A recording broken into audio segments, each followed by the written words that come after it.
Esta es la segunda parte de la clase 6 y voy a entrar directo al control vectorial de la máquina de inducción, que es la materia que nos importa. Entonces vamos a saltarnos esto, que fue lo que conversamos en la última clase. Les mandé las simulaciones, así que creo que estamos al día.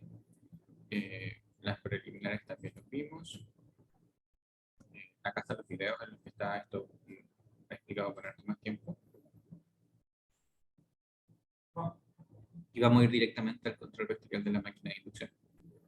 Hay varios apuntes que yo recomiendo habitualmente. El apunte del profesor Roberto Cárdenas de la Universidad de Chile está en español y es bien didáctico, lo pueden encontrar en internet. Y voy a usar unas diapositivas de Nottingham del profesor Greg Hatcher, que tienen esta deducción bastante detallada. Entonces vamos a partir con eso. Y, Profe, ¿sí? le escucho muy bajito, no sé si seré yo. No sé. Tengo mi audífono al máximo de volumen. Con audífono Bluetooth. Ya, Bueno, no importa. Gracias. ahora yo los puse ustedes con el máximo de volumen, pero no sé si será suficiente. Es que ahora es como eso, como que se oye como que el, por ejemplo, voy a decir una frase como hola, ¿cómo está? Se le corta como 3 veces. Entonces, entre eso, como que hay como pic de ruido. Ya, perfecto. Déjenme ver quizás el Wi-Fi. Eso es lo que ocurre. También a lo mejor puede ser, profe, que esté otro dispositivo en Zoom. ¿No? O le falta a lo mejor aumentar ¿cómo se llama? Aumentar la ganancia. Sí, voy a sacar. Cerré. Déjenme cerrar el Drive, que es lo que consume harta chulo.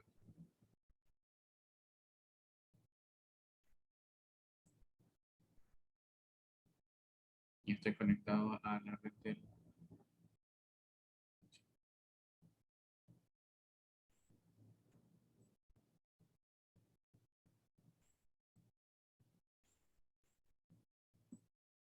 El Teams también consume recursos.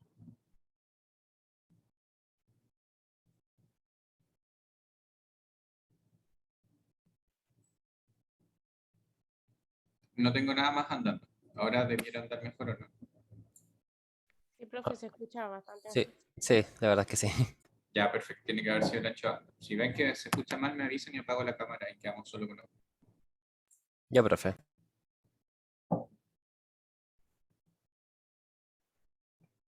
Ya, entonces vamos a empezar con la dinámica del motor de inducción. Lo primero, o que es distinto de esto del control vectorial de un inversor, por ejemplo, es que vamos a tener dos ejes. El eje del estator, dos ejes alfa beta y el eje del rotor. Y la diferencia es que el eje del rotor está girando a omega r y los vectores para el eje del estator tienen una velocidad de omega s, donde omega s es la velocidad síncrona. Entonces, en el estudio de la máquina de inducción tenemos dos ejes y dos velocidades distintas. Omega s, que es distinto de omega r. Entonces, las bobinas del estator pueden ser representadas en un eje estacionario alfa-beta, que, como el nombre lo dice, es estacionario. Y yo podría escribir las ecuaciones que están acá. La tensión en bornes del estator, que es con la que yo alimento la máquina, es igual a la caída de la rama serie más la derivada del flujo. Y la derivada del flujo se podría escribir como L por la derivada de la corriente. Y eso tiene esta representación vectorial en alfabeto. Lo mismo puede pasar en el rotor, con la diferencia que en este caso las bobinas del rotor se están moviendo porque el rotor da vuelta. Y es básicamente la misma ecuación. Ahora, cuando tenemos un motor de jaula ardilla, Renato, ¿cuál es la tensión en bornes de el rotor?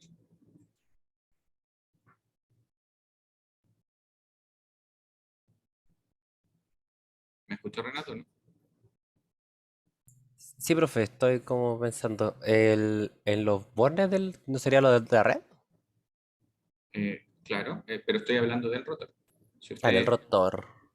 tuviera acceso al rotor y mira la tensión en el rotor, ¿cuánto es? Mm,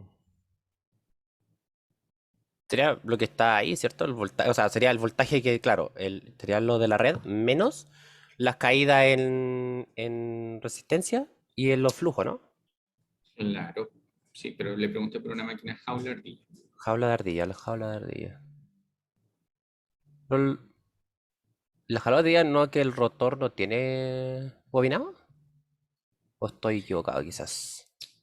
Le estoy preguntando yo a usted. Ah, ya. Entonces sería cero quizás. Es cero, sí. La jaula ardilla, como usted bien lo dijo, finalmente son unos fierros que están así, están unidos acá. Entonces, no hay tensión inducida. Mi intención decía, ya. Esta tensión es cero. Respondió bien, René, está bien. Eso es cero. Y las ecuaciones del rotor tienen una velocidad rotacional omega r, que es la velocidad con la que está dando vueltas el rotor. Si la máquina gira despacito, ese omega r es bajo en frecuencia, y a medida que lo voy moviendo más rápido, ese omega r aumenta. Ahora, ¿qué es lo importante de esto? Lo importante de esto es que yo voy a llevar las ecuaciones de la máquina de inducción a un eje síncrono. Y es el mismo eje síncrono tanto para el rotor como para el estator. Entonces, asumiendo de que el eje síncrono gira a la velocidad síncrona, aquí H usa velocidad síncrona omega e, yo lo que tengo que hacer es pensar en los vectores del estator. Por ejemplo, el flujo, voy a cambiar el color para que esto se vea un poco. Profe, disculpe que lo moleste de nuevo, pero se escucha muy bajo de nuevo. Ya voy a sacar la cámara. En todo caso, voy a ir a buscar mis audífonos también. Ya. Ahí yo saqué mi cámara y debiéramos tener todo el ancho de banda para audio. Sí, creo que se escucha un poquito más fuerte. Ya, perfecto. Entonces, aquí yo voy a dibujar un vector.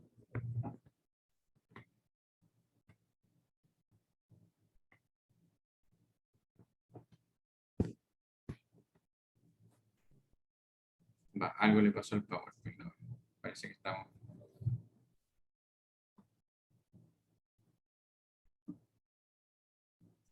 Sí, se me quedó como medio pegado al PowerPoint. Voy a reiniciar.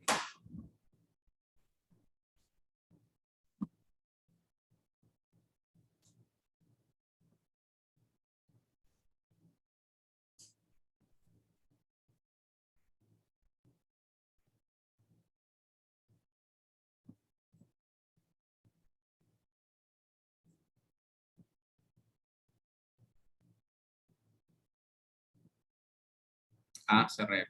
Ahí está. Cerré esto ahí.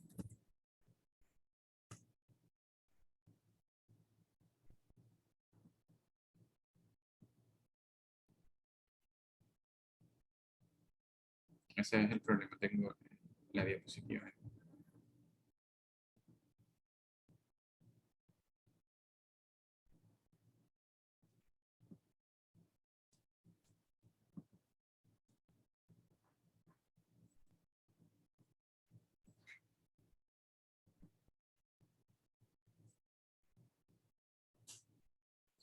Va, algo le pasó a mi PC. Está.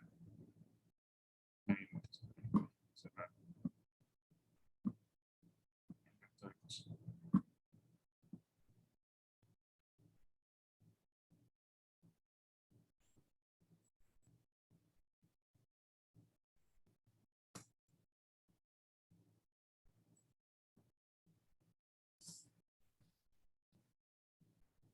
Y ahí volví. ¿Me siguen escuchando o no se cayó? Zoom también. Yo sigo escuchando. Ya, ahora sí. Acá también. No tengo nada más abierto que Zoom y PPT. Y se supone que este computador es un i9, así que ¿cómo no va a poder hacer esto?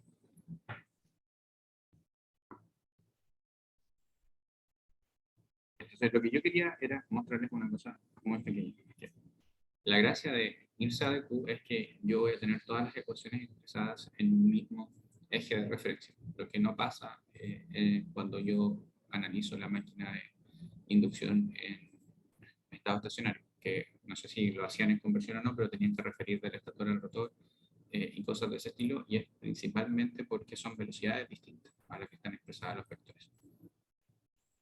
Entonces, yo aquí tengo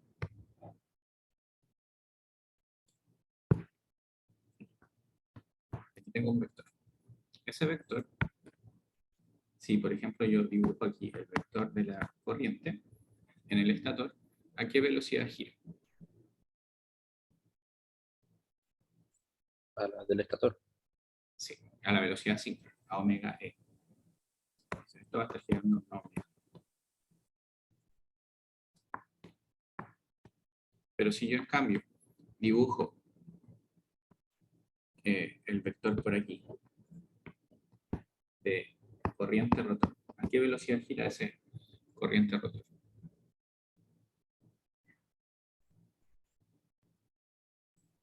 A la velocidad del rotor, porque son independientes. Exacto, omega e. Entonces, ¿qué es lo que pasa? Que yo para irme a DQ con para llevar a DQ los vectores del estator, lo que yo necesito es simplemente multiplicar por un ángulo con la velocidad negativa de la red. ¿Por qué?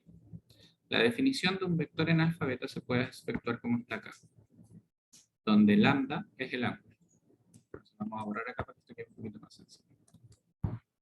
Entonces, supongamos que aquí está mi eje de D y va a estar encima de, el vector de la tensión de la PS. Entonces, esto gira con una velocidad omega e y el ángulo es lambda. Entonces, yo ese vector lo puedo escribir como una componente continua por e elevado a j lambda. Esa es la manera en que yo describo un vector rotatorio en alfa beta. Cuando yo me voy a DQ, lo que yo hago es multiplicar esta ecuación por e elevado a menos j lambda. ¿Por qué? Porque quiero dejar continuos los vectores. Como los vectores del estator giran todos a la misma velocidad, lo que va a pasar es que el vector de tensión en el estator, que es esto,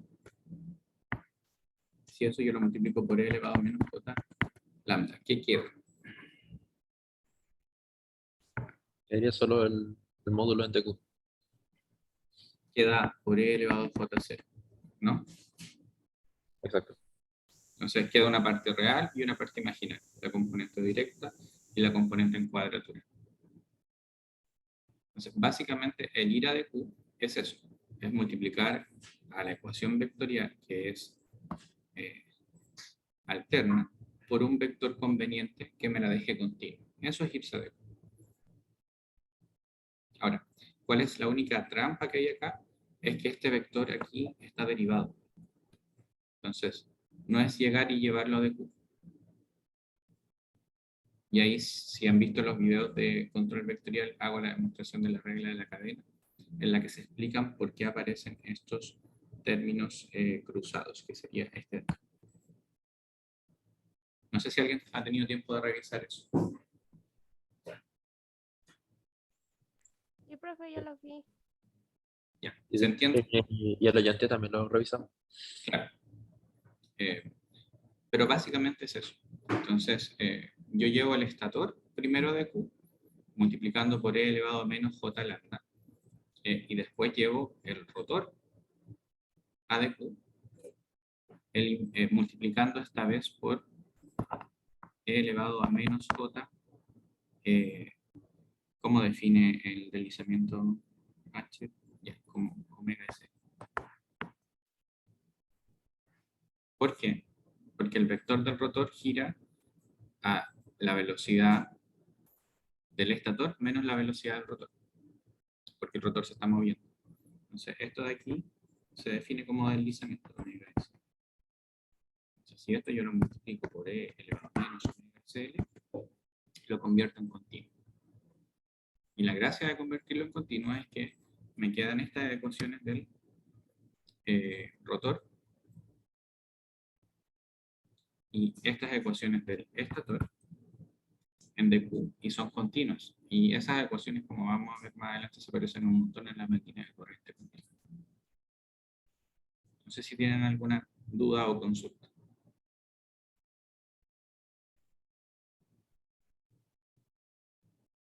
No, profe.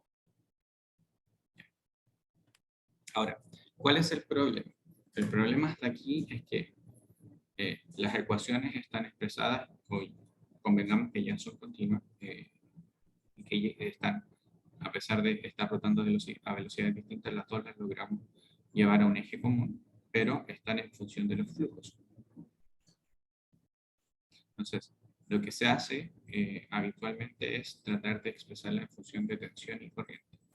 Y les pregunto, a ver, Katia, ¿por qué convendría más expresarla en función de corrientes y tensiones que en función de flujos y tensiones?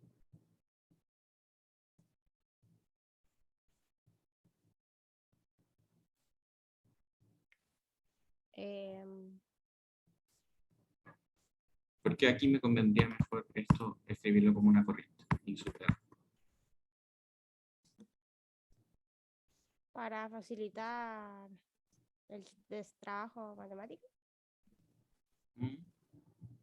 Pero ¿por qué es más difícil el trabajo matemático con flujo que con corriente?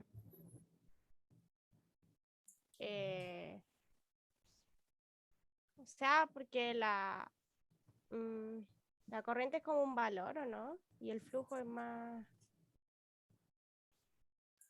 No, Pero todo tiene valores. ¿no será, profe, más que nada porque es más fácil controlar corriente que flujo? ¿Y por qué sería más fácil controlar corriente que flujo? Porque se puede medir más fácil corriente también, Exacto, más que esa el es la flujo. respuesta. Sí. Porque existen, por ejemplo, no sé, sensores Hall o un Chunt, por ejemplo, ¿no? ¿Para Esa es la eso? respuesta, sí, está Ah, ya. súper bien. Es- el flujo habitualmente se estima. ¿Qué quiere decir que se estima? Que yo encuentro una ecuación y con esa ecuación obtengo sus valores. Pero habitualmente lo que uno mide en electricidad es tensión y corriente. Y con eso calcula otras cosas. Con eso se calcula potencia activa, reactiva, armónico, energía y un sinfín de cosas. Pero lo que uno mide o lo que uno compra son sensores de tensión o de corriente. Entonces conviene expresar estas ecuaciones en corriente y no en flujo. Y lo otro es que el torque es producto de la corriente. Y habitualmente en los motores yo quiero controlar el torque o la velocidad. Entonces, por eso conviene explicar estas ecuaciones en función de la corriente. Para hacer eso, hay un par de definiciones. Los flujos, acordemos que tenemos el flujo del estator y del rotor expresados en componente directa y en componente continuo. Entonces, estas ecuaciones de acá son las que definen los flujos. Y esas ecuaciones se pueden usar para eliminar estas variables.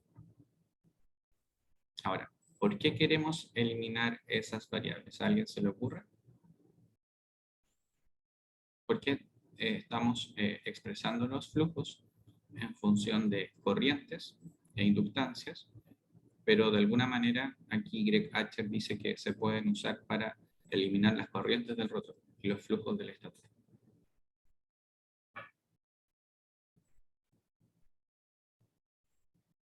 Yo acabo de decir que conviene medir corriente, entonces aquí uno podría decir, escucha mejor, elimina todos los flujos.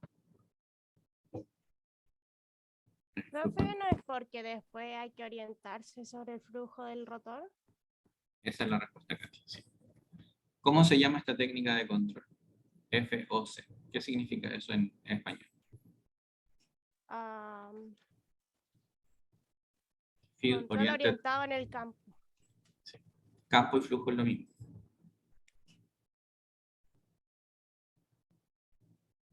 Entonces, uno se orienta en el flujo Y hay dos opciones, me oriento en el flujo del rotor o me oriento en el flujo del estator.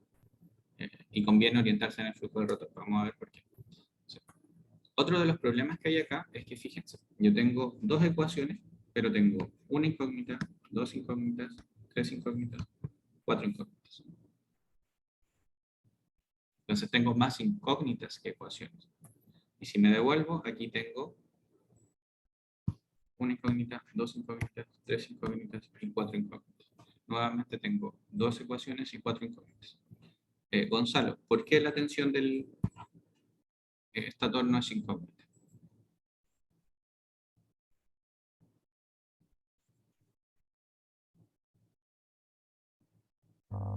O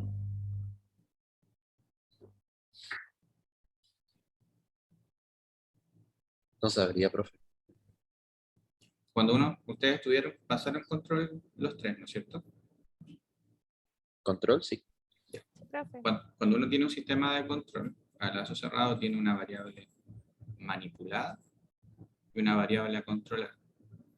Cuando yo estoy haciendo control, tengo que elegir en estas cosas, o en esto, principalmente en máquinas, la variable manipulada es la tensión, porque el variador de frecuencia lo que le entrega a la máquina es tensión.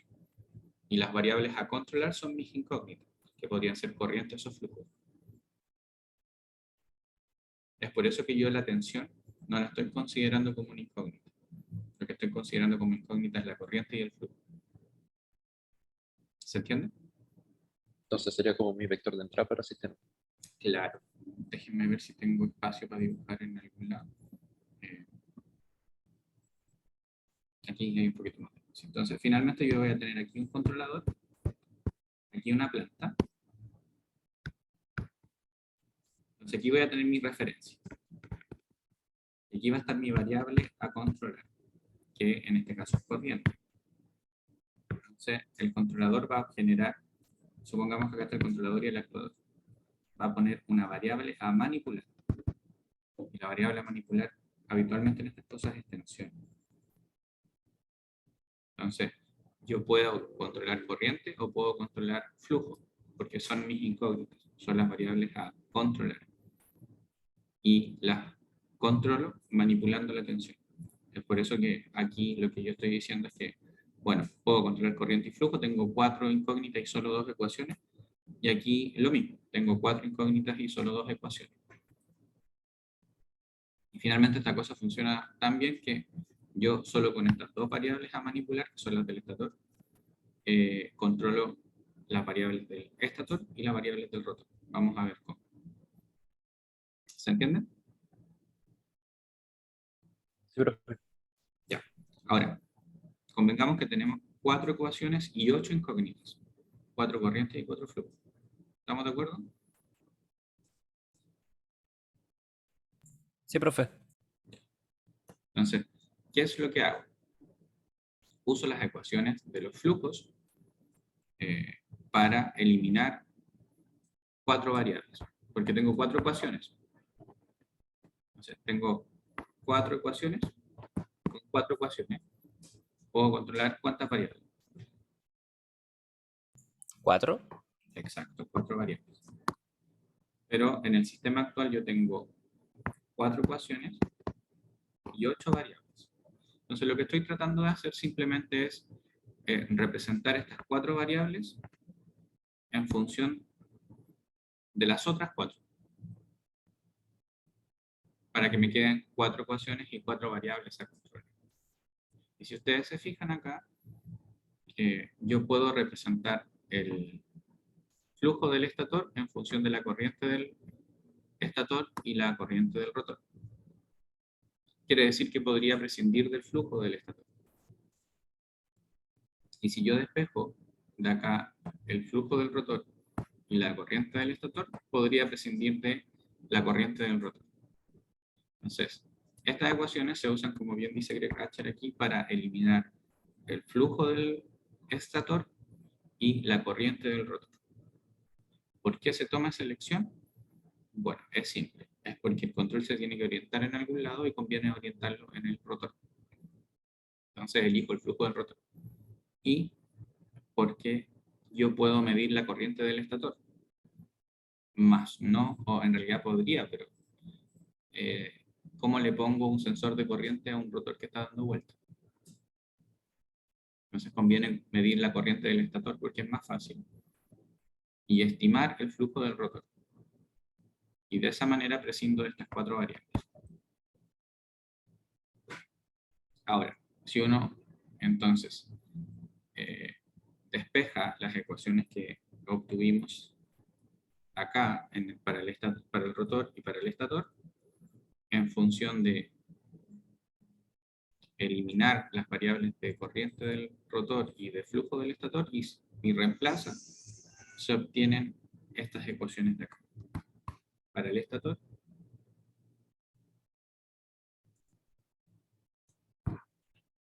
y aquí está hecho el proceso completo.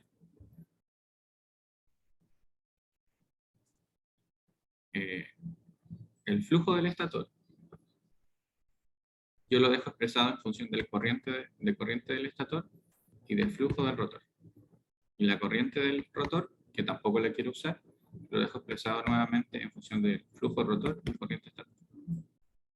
Entonces, donde me aparezca corriente del rotor, en la ecuación aquí, yo reemplazo por la fórmula. Y después de hacer un poco de álgebra, se obtienen las ecuaciones que están acá.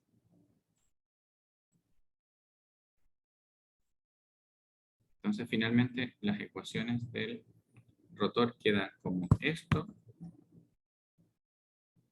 y las ecuaciones del estator quedan como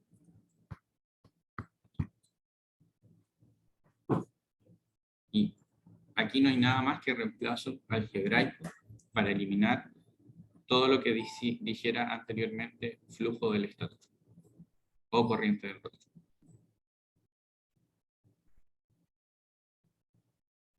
Y las ecuaciones completas son bastante más grandes. Si se fijan aquí la ecuación está bien compacta, pero yo en este caso la corriente del rotor tengo que reemplazarla por su equivalente que depende del flujo del estator, del flujo del rotor y de la corriente del estator. Y por eso se agrandan las ecuaciones. Ahora, una cosa importante es que esto se llama control orientado en el campo y uno empieza a tomar ciertas simplificaciones. ¿Por qué? Porque las ecuaciones son muy grandes. Entonces, si yo oriento mi flujo, o sea, oriento mi control en el flujo del rotor, ¿qué pasaría con la componente directa? Supongamos que el vector de flujo de rotor es phi sub r de j phi sub r. Si yo oriento mi eje de Q sobre el flujo, ¿qué le pasa a la componente en cuadratura del flujo? Se hace 0, en teoría. Se hace 0. Entonces, eso implica que este término de acá se hace 0, este término de acá también se hace 0.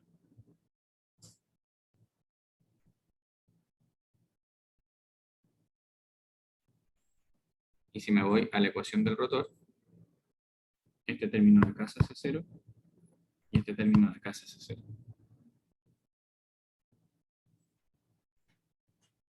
Y eso está explicado de mejor manera acá. Si yo pongo el eje directo sobre aquí, la componente en cuadratura es 0, como bien contesté. Entonces las ecuaciones en DQ quedan más reducidas.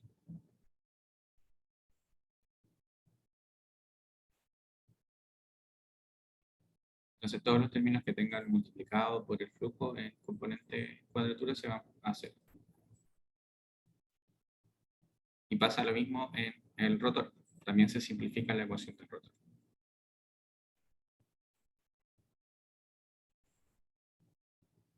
Ahora, después viene otra simplificación que tiene que ver con cómo yo opero la máquina.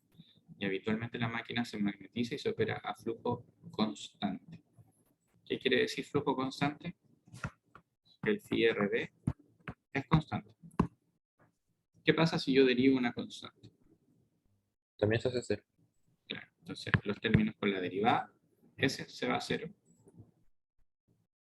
Y acá este de acá se va a cero. Entonces la ecuación queda bastante más compacta. Y cuando uno tiene esto en mente, que es como yo desarrollo el sistema de control, se pueden sacar varias conclusiones. Lo primero es que este esquema de versión reducida es una cosa como eso. Yo mido las corrientes en el motor, las paso a alfabeta, después las paso a DQ y las controlo de alguna manera que vamos a ver. Las corrientes en DQ son continuas. Y una cosa importante es que yo tengo que saber la velocidad o el ángulo del motor. Entonces vamos a hablar un poquito de consideración.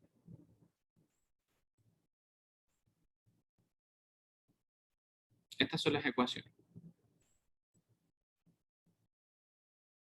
En el estator y en el rotor. Entonces, lo que acabo de decir es que cuando opero a flujo constante, tengo solo componentes D y las derivadas se van a hacer. Y esto lo explico de mejor manera en la siguiente diapositiva.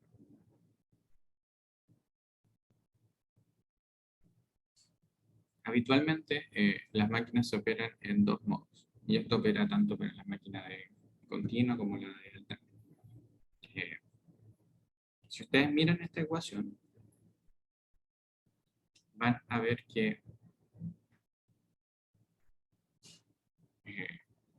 si uno se pone a pensar, vas a ver que la tensión nominal de la máquina es igual a la raíz cuadrada de B sub S en D más B sub S en Q.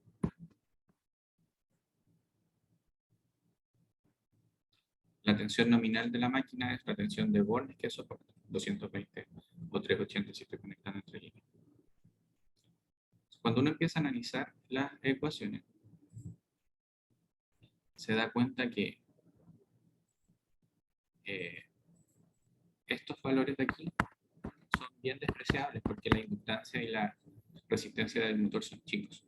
Entonces, si uno empieza a mirar, se va a dar cuenta que la mayor componente, estos chicos, la mayor componente de tensión es esa, que es la velocidad por el flujo. ¿Se entiende la línea de pensamiento que estoy tratando de expresar o no?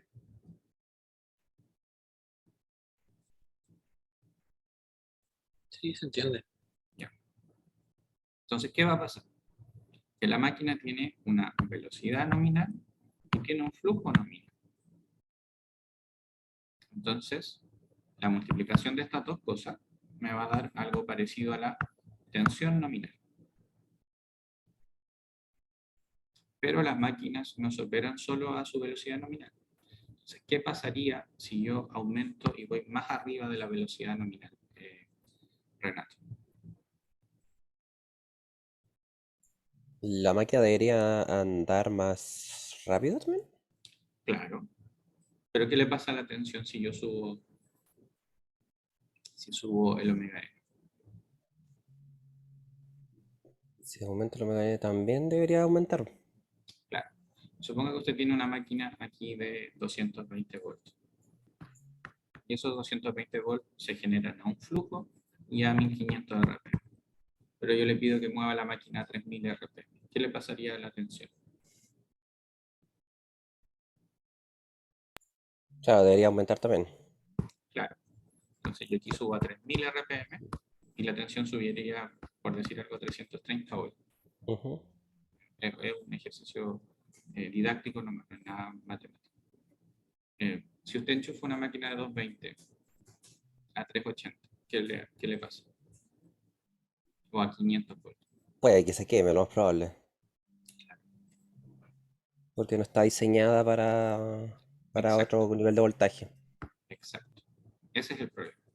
Entonces, esta tensión de acá es indeseada porque puede quemarme la máquina. Lo que no es indeseado es que el motor ande rápido. Entonces, eh, por eso se habla de dos modos de operación. Flujo nominal cuando la velocidad es menor o igual a omega n, y si la velocidad es mayor o igual a omega n, se habla de flujo debilitado. Entonces, básicamente, ¿qué dice esto? Que si el flujo, no sé, acá era 10, y yo quiero llegar a 3000, bajo el flujo a 5, por dar un ejemplo. Cosa que su producto se mantenga en 220.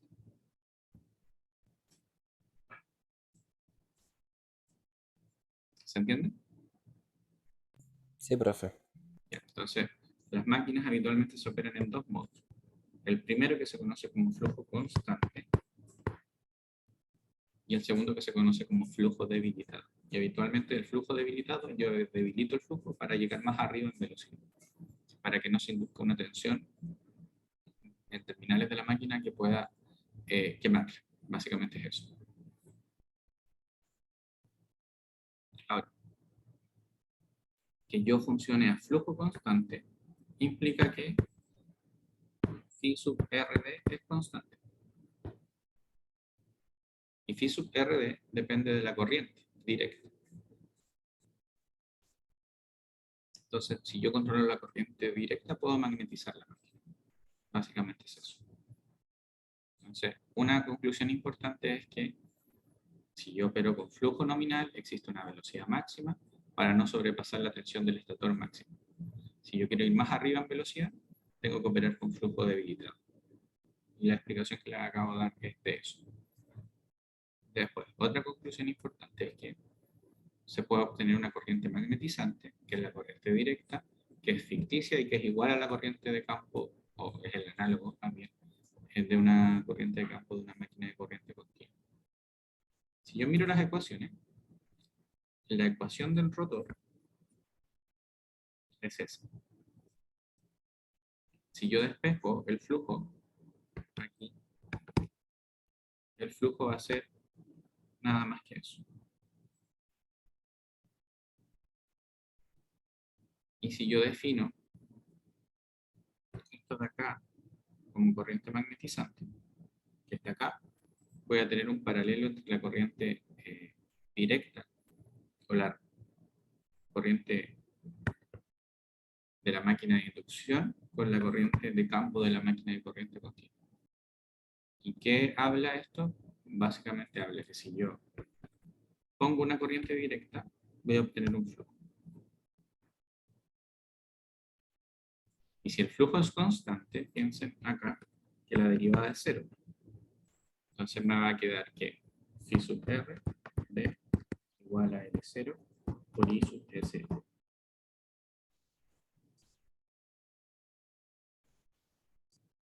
Eso quiere decir que en estado estacionario yo regulo el flujo con la corriente directa. Y esa corriente directa cumple la misma función que la corriente de campo en una máquina de corriente continua. ¿Se entiende esto o hay alguna consulta o duda?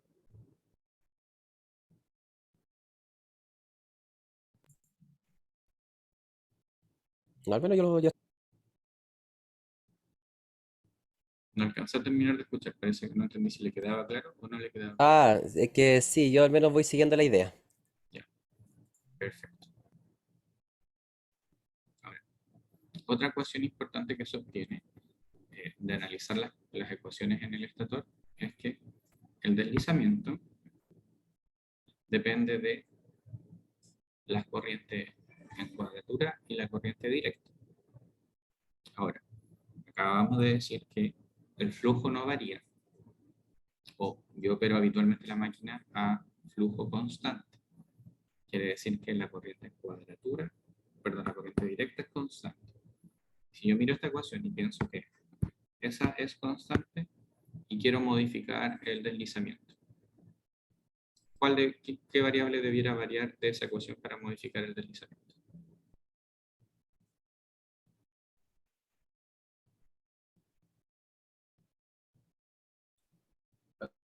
¿Corriente directa? No, acabo de decir que la corriente ¿Por directa qué? es constante. No, Ah, miren la La, ecuación. la de, la de cuadratura. ¿Saben lo que es tau sub r? El torque, El, ¿no? No, esto como dice abajo debería ser la constante tiempo. Es la constante de tiempo. ¿Cómo se define tau sub r? ¿No partido en RC? El No, R, L partido R. L partido en R. Ah, LR, claro, sí, sí. LR partido por R. Ajá. ¿Puedo modificar eso en la máquina o no? No, No. porque son parámetros propios de la máquina. Exacto. Entonces el tau sub r no se modifica. ¿Qué más me queda para modificar si yo quiero cambiar el deslizamiento? La corriente cuadratura. Exacto. Entonces, ¿de qué me habla esta ecuación? Me habla de que si yo modifico la corriente en cuadratura, cambio el deslizamiento. ¿Qué pasa cuando yo le cambio el deslizamiento a una máquina de inducción?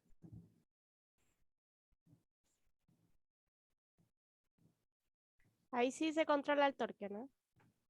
Sí, cambia la potencia. Exacto. Tiene razón.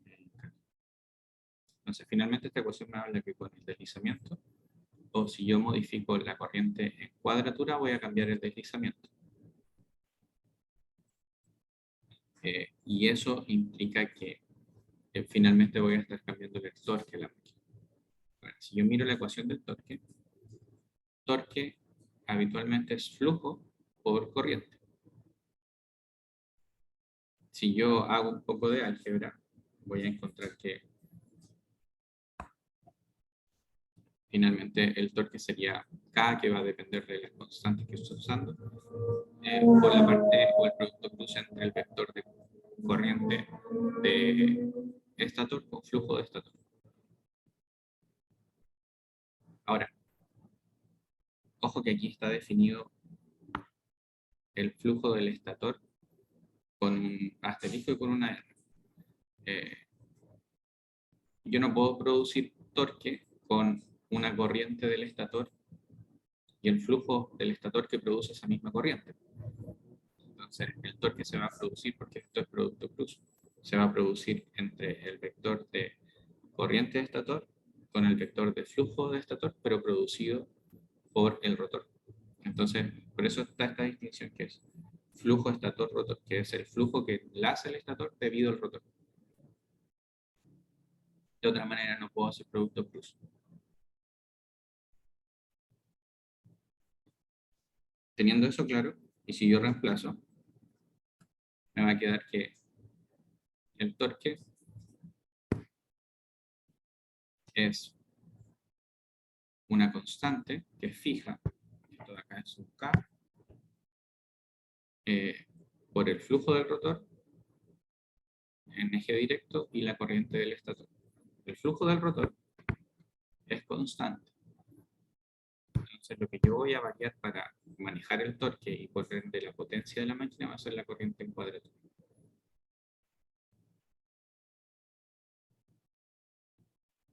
Ahora, esta ecuación tiene todo el sentido del mundo porque si uno piensa en torque, torque es flujo por corriente.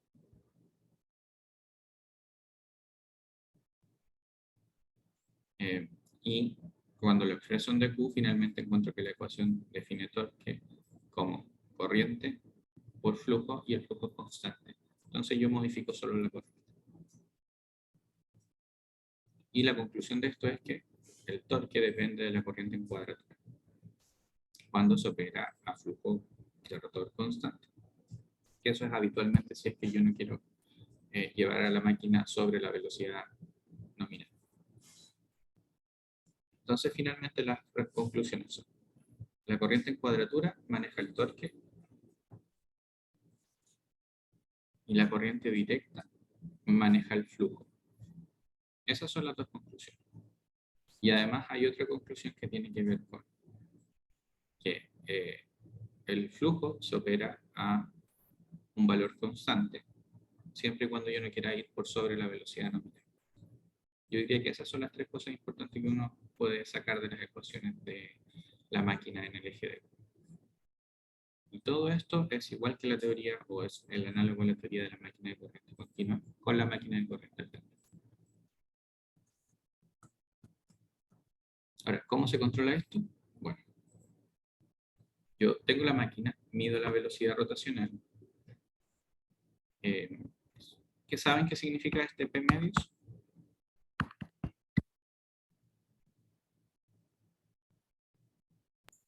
De hecho, yo justo yo iba a como que pensé en preguntar la diapositiva anterior, pero la verdad es que no sabría. Son los pares de polos. Ah, ya, me imaginé por el P, sí. Claro. ¿Qué pasa? Usted aquí va a comprar un encoder o un resolver o algún equipo que mida velocidad rotacional.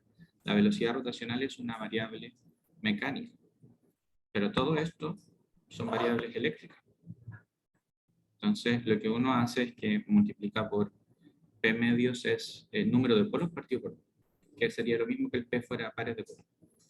Eh, Tengo que pasar la velocidad rotacional mecánica a una velocidad rotacional eléctrica. Y eso va a depender de los pares de polos de la máquina. ¿Me sigue? Sí, profe.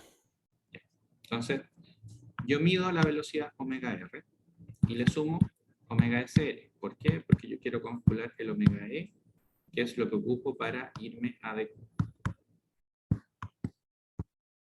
El omega sl, si yo me revuelvo las ecuaciones, es 1 partido tau sub r y sub q partido por i sub s.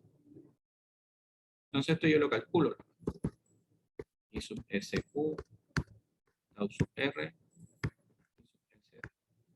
que es este bloquecito que tengo aquí. Y de esa manera encuentro el ángulo omega e.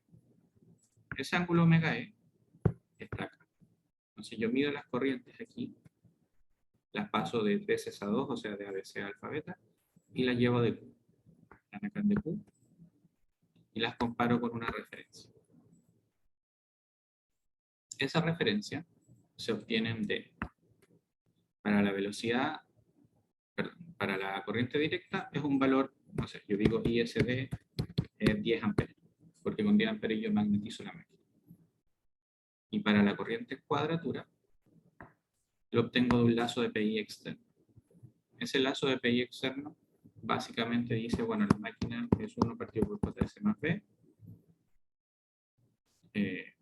y puedo diseñar un PI, que es lo mismo que haría en un control de una máquina de corriente continua.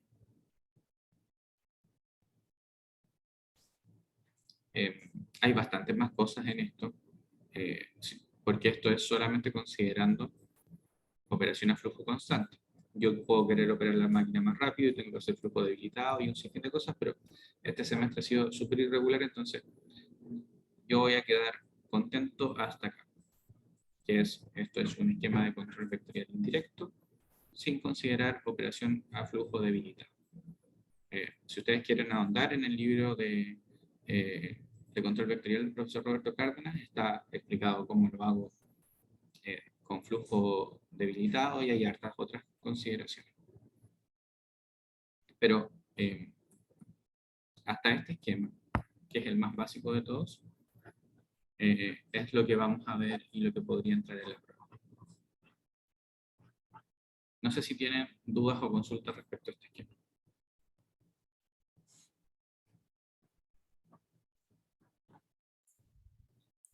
Creo que no. O sea, ese E a la J teta debería ser como para devolvernos de la cuadratura a ABC, ¿cierto? O sea, se ocupa para las dos. Ah, ya. Cuando uno se va del Q, ocupa Claro. E elevado a menos J teta. A Cuando uno se... menos, claro. Como era en positiva, entonces lo preguntaba, claro. Exacto, Ya.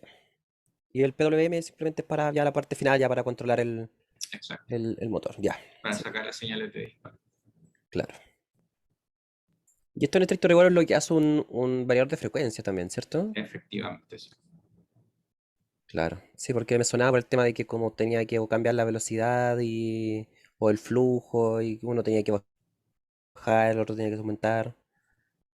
Claro. Exacto. El variador de frecuencia hace esto adentro.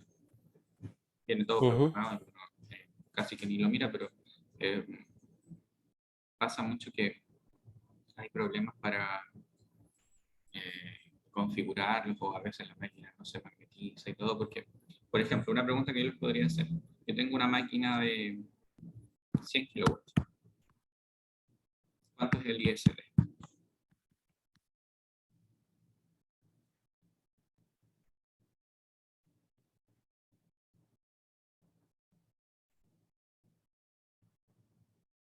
¿Alguna idea?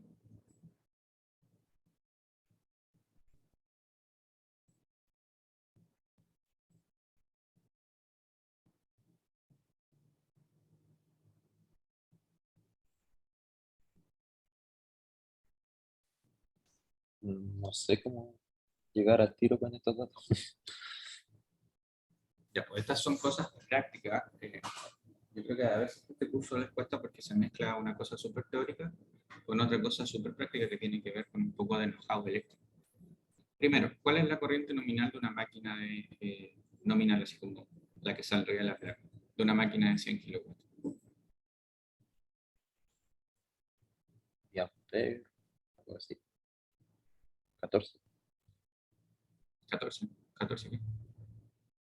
¿Amper o no? No sé qué yo les estoy preguntando. ¿Cuál sería la corriente nominal?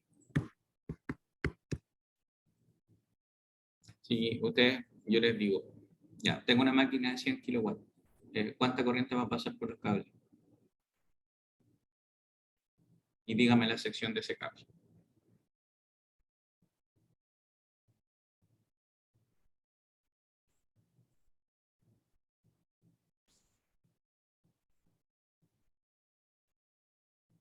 Y aquí no estoy preguntando de FOC, ni de alfa, beta, ni de Q, ni una cosa así, esto es redes 1.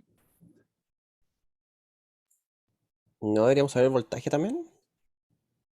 Claro, pero estamos en Chile y todas las máquinas trifásicas tienen el mismo voltaje. Mm,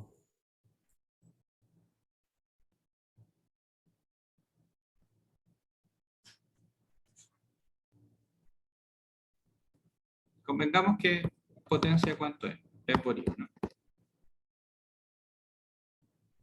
Claro. Pensemos en trifásicamente. Entonces yo tengo que esto es 3B por I. Si yo quiero saber esto por fase, entonces podría asumir que cada fase tiene 33 kilos. B por I. Y si esto es por fase, el B aquí es 220.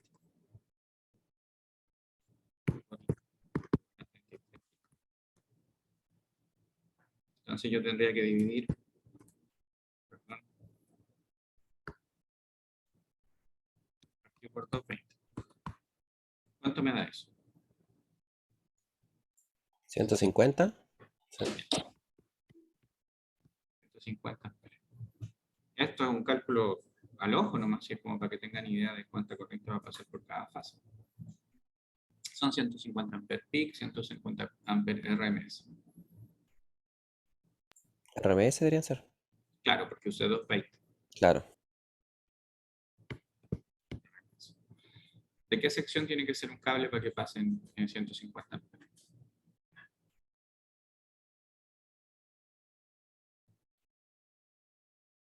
¿Saben hacer estas cosas o no saben hacer estas cosas?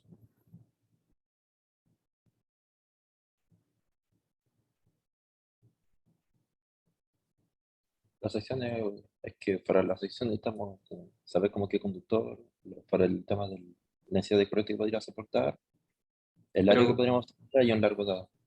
sí, pues, pero una cosa más práctica. Pues, se lo mando a comprar un cable. ¿Saben cómo se mide la sección de los conductores? Katia. Sinceramente, profe, no lo recuerdo. Ya. Gonzalo, ¿usted sabe? No, no sabíamos. Hay sección. Bueno, uno generalmente mide sección por el área transversal. El área transversal de un cable se puede medir en milímetros cuadrados. Y hay un estándar que es el AWG. Entonces, un cable de 150 RMS yo pensaría que es de unos 6 o 8 milímetros cuadrados, no sé, una cosa así. Y eso en AWG debiera ser un número 8, 6. Esto es algo, 6 o 8 WG y no, un 8 WG. Pienso que es. Y esto deben ser unos 4 milímetros cuadrados. Ahora, me estoy yendo off the topic, pero ustedes tienen que saber estas cosas si están estudiando ingeniería eléctrica. Entonces, cuando uno no sabe algo, ¿Qué hace? Busca en Google. Ustedes ya tienen 5 años de universidad. Esto no debería costar. Entonces, ¿están viendo mi pantalla, no? Sección Sí, profe. 8 AWG, por decirlo. Y en esta cuestión siempre hay unas tablitas. Y estas tablitas, si bien tienen una ciencia detrás, no es una cosa muy difícil, no es rocket science. Entonces, si ustedes se fijan, aquí está medio tabulado. Entonces, si usted va a comprar un cable, tiene que decirle al vendedor, deme un cable tanto WG. ¿Y dónde está la tabla?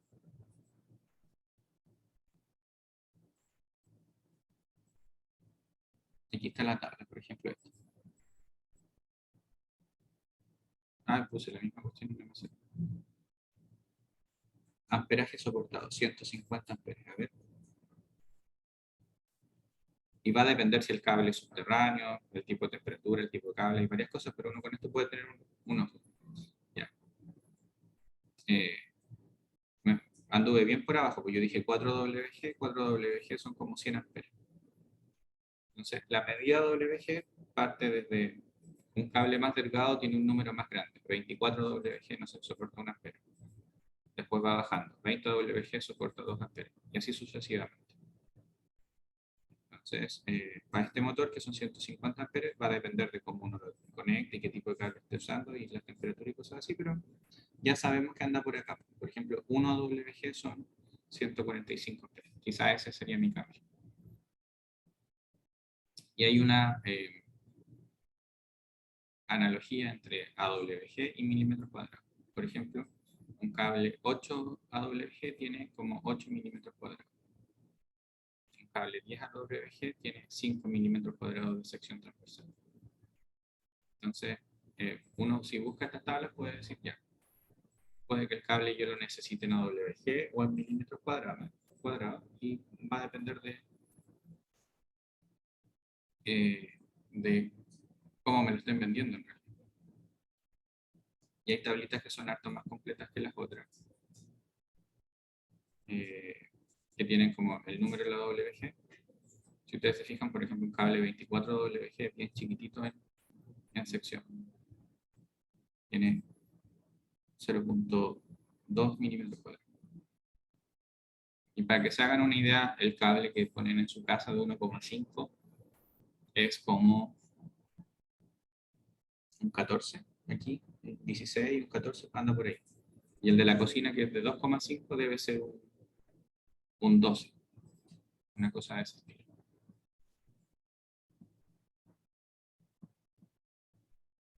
Ahora, ¿para qué me di toda esta vuelta? Uno, para que sepan estas cosas, porque están estudiando ingeniería eléctrica, y dos, porque les pregunté cuánto es la corriente directa que magnetiza esa máquina.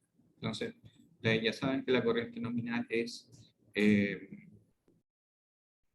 150 amperes. ¿Cuánto piensan que tendría que ser la corriente magnetizante?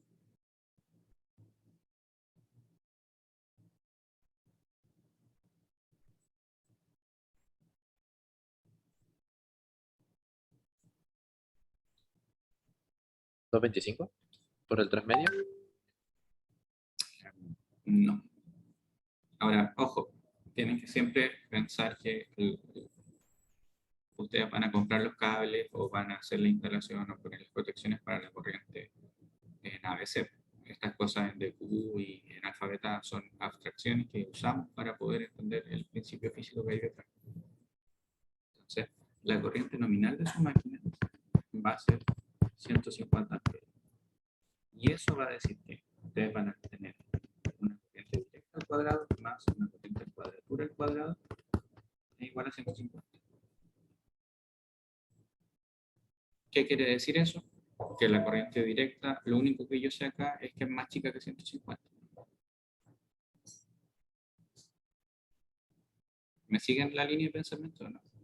Sí, sí, estoy siguiendo. Entonces, depende de la máquina, pero las máquinas, no sé si ustedes han escuchado que tienen más factor de potencia. Suman reactivos. Y sí, pues es cierto. ¿Por qué consumen reactivos? Porque yo necesito una corriente magnetizante para producir el flujo que permita que se produzca torque. Si no, la cuestión no funciona. Esa corriente magnetizante va a depender de estas cosas, pero uno podría pensar que entre un 15 y un 30% de la corriente.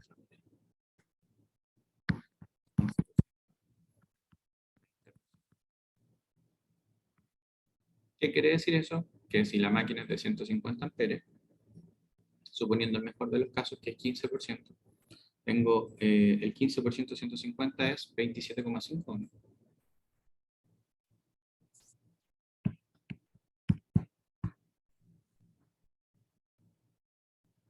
Sí, profe. 22,5. Sí. Entonces necesito 27 amperes de corriente magnetizante. Entonces, esta corriente de acá es 27. Entonces, ese es el numerito que yo le pongo a mi máquina. ¿Cuántos amperes de corriente de torque me quedan? Si alguien me hace el cálculo.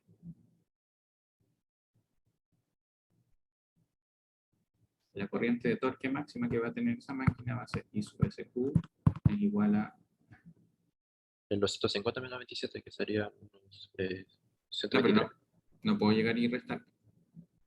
Ah, claro, porque estamos con raíz, ¿verdad? Entonces sería 150 al cuadrado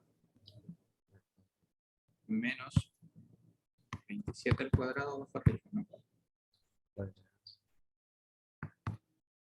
espera, me dio algo súper. 147,5 más o menos. No. También me había dado eso, por eso era como que no puede ser. Mm. Menos 27 al cuadrado. Raíz de A. Sí, también me da 147,5. ¿Cuánto? Los 147,5. Nos dan los dos. Y ahí suman 147 al cuadrado más 27 al cuadrado bajo raíz.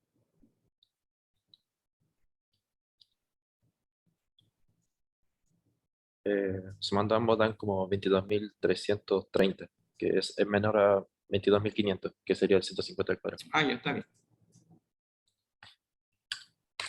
Entonces, esa es la corriente en cuadratura que yo tengo. Pero igual me parece raro. A ver, si elevamos aquí, se va la raíz, este queda 150 al cuadrado. Y 150 al cuadrado quedaría menos 27 al cuadrado. Sí, bueno, es una cosa numérica. ¿Cuál es, eh, ¿Cuál es el punto acá? Es que yo voy a tener una corriente magnetizante que va a ser una fracción de la corriente nominal. Esa corriente nominal me sirve para saber con qué cable tengo que alimentar el motor, que el cable iría acá, a la salida del variador de frecuencia. Y la velocidad, bueno, la velocidad va a ser un set point que yo le voy a dar, 50 RPM, 100 RPM, depende de lo que yo necesite. Pero de esa manera yo puedo controlar esta máquina. Que es importante saber que tiene que estar magnetizado, tiene que tener una corriente. Otra cosa importante es que esta corriente produce el flujo. Y esta corriente de acá va a estar relacionada con el consumo de reactivos que necesite la máquina para operar. Y es por eso que se habla que las máquinas de inducción consumen reactivos. Y es por eso también que se habla que en una instalación con muchos motores el factor de potencia es malo. Dudas o consultas que tengan hasta el momento.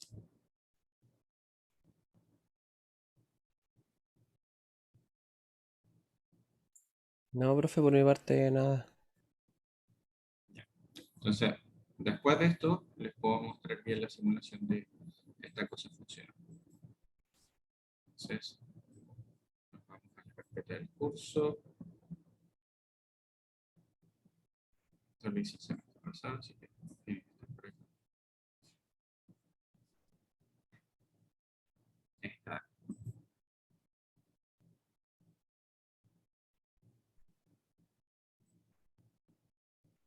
Entonces, aquí tengo el variador de frecuencia.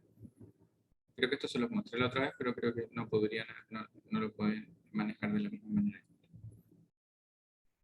Aquí tengo la simulación y voy a ponerle play. O sea, arriba tengo velocidad, abajo tengo torque, la máquina está sin torque. Si se fijan, no, todavía no la empiezo a mover en velocidad, pero la magneticé primero.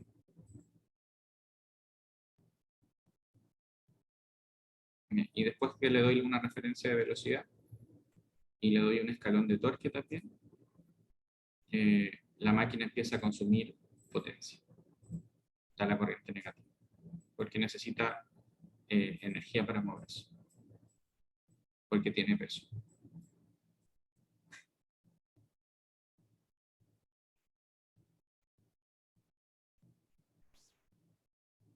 Ahora, ¿qué es lo importante de esto? Es que si ustedes se fijan, aquí yo estoy dando mi escalón de velocidad. La estoy moviendo a 1000 amperes, o sea, a 1000 amperes, a 1000 RPM. Eso entre el PI de velocidad y genera una referencia de torque, de corriente de torque.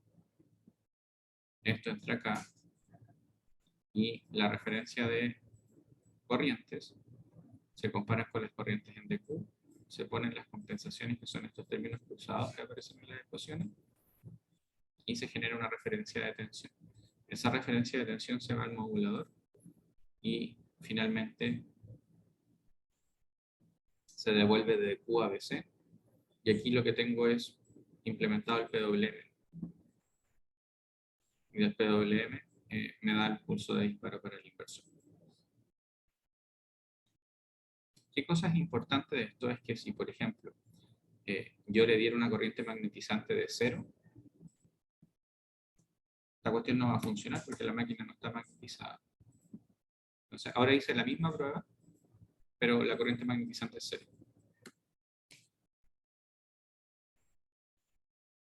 Entonces, fíjense que, de hecho, como que se me murió la simulación. Y se murió por 0 consecutivos, 0 crossing error, que es como error de cruces por 0. Y es porque la simulación empieza como a calcular alrededor de 0 y se muere. Empieza a hacer como cálculos muy chiquititos aquí. Entonces tengo que darle una referencia. Le vamos a dar una referencia de 0.1, que sea un valor muy chico, pero para que no se quede pegado en simulación.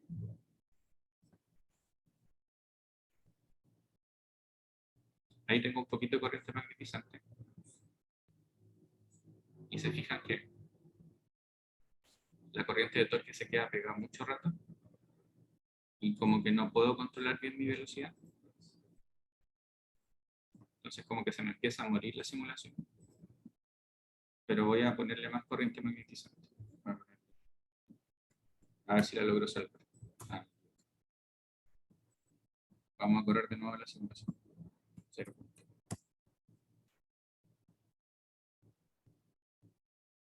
Fíjense que la velocidad de la máquina cuesta un montón que llegue y consume un montón de corriente de torque porque no está magnetizada. Y después pierdo el control.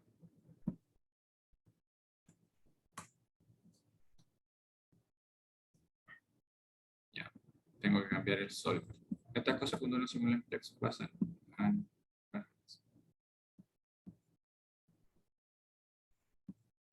Veamos si ahora lo escucho. 0.1.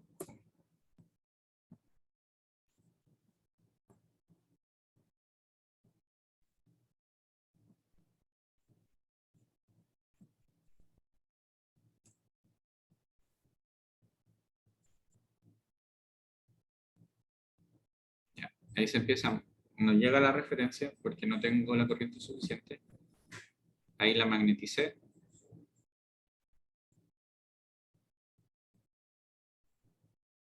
Estoy perdiendo un poco de control. Y no logré controlar la máquina. Se fijan que tanto la corriente de torque como la corriente en cuadratura empiezan a tratar de alcanzar su referencia, pero no lo logran. Y es porque finalmente yo no puedo alimentar una máquina, tratar de producir torque, si es que no la tengo magnetizada.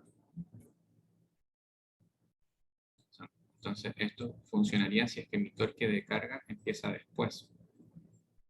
si después de yo tenerla magnetizada, le pongo torque, porque si no, no lo voy a lograr. Entonces, por eso es que para yo correr y que esto funcione bien, lo primero que hago es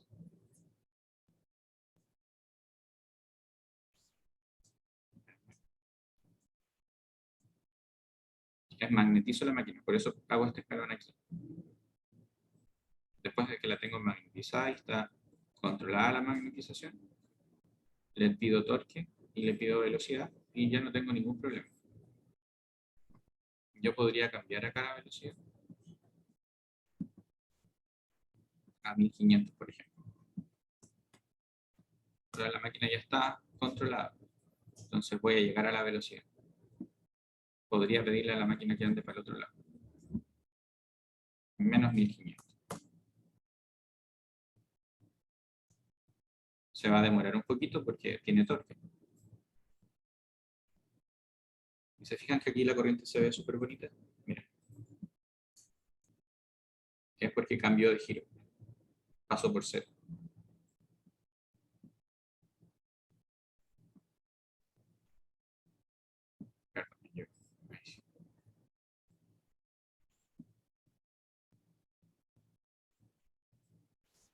Ahí esa es la simulación anterior. Pero finalmente en este esquema lo que tengo representado no es nada más que este diagrama de control, que funciona siempre y cuando estén bien diseñados los PIs y que yo tenga la máquina magnetizada. No sé si hay alguien que tenga dudas, consultas o comentarios.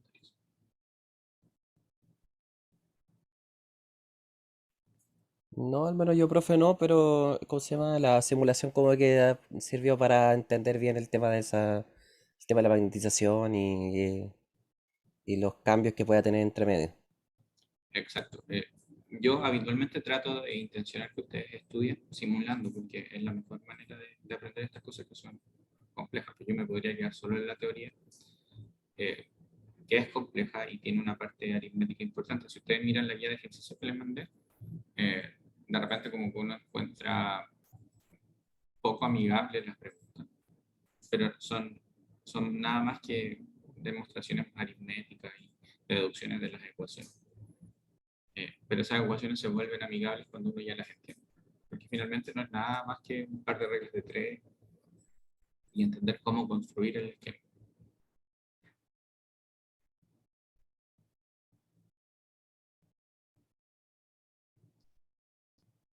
Así que eso lo vamos a dejar acá hasta la clase, para la clase de hoy. Nos queda la clase del jueves y déjenme coordinar con Patricio para ver si alcanzamos a hacer otra ayudantía con miras a que ejerciten un poquito más antes de la prueba.